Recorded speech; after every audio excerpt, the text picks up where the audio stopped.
neighborhood schools. And that's why we are here. Neighborhood high schools like Jamaica High School provide an important connection to the community in which the high school sits.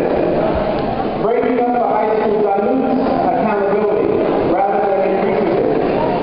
It makes the community less willing to invest in education. And most importantly, particularly at Jamaica High School, it throws out what works with what doesn't work. And plainly, there are a lot of things at Jamaica High School that work very well. We have a debate team that is that stands for something.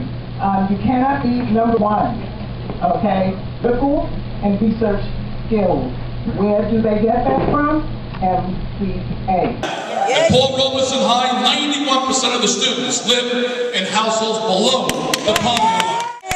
This school doesn't cherry-pick its students. Many of them are products of the harsh city inner life that we know many of us face. My name is James Stanley. Two of my children attend this school. My family resides at the Junior Street Shelter 4 blocks from this school. These children need extra help. They do learn, and this school is one of the few in this area that helps them. Today, is handicap those that have a handicap in the first place. It was my brother up there. I worked with Oasis after school in this building.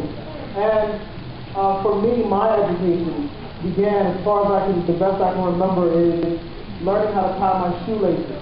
Now, I had trouble with it. It bothered me, but it was the beginning of my education. And if you have a child that's trying to learn how to tie their shoelaces, and you sit them down, and you say, here's how you tie it, there's one method, there's another method, and you work with them to practice it, they will learn how to tie their shoelaces very quickly. Now, if you give that same child a pair of sneakers, throw them at their feet, say, I'll be back in 3 days, if they're not tied, I'll beat you. And you come back, they will not have tied their shoes. Now, my question is, why does it seem that the Department of Education is giving us a pair of shoes, giving us a school, and saying, do well with it, make something happen? What we're going to do is we're going to stand over there, and we're going to work to see if your shoes are tied yet. Now, here we are a day later, I give you this report card that says your shoes seem fairly tied, but not tied well enough for my standards. To remind them that this happens one more time, I'm going to beat you, and then I'm going to take the shoes away. And you will have to walk the rest of your life barefoot. I'm 3% of my class, and I'm also the school-wide student body president.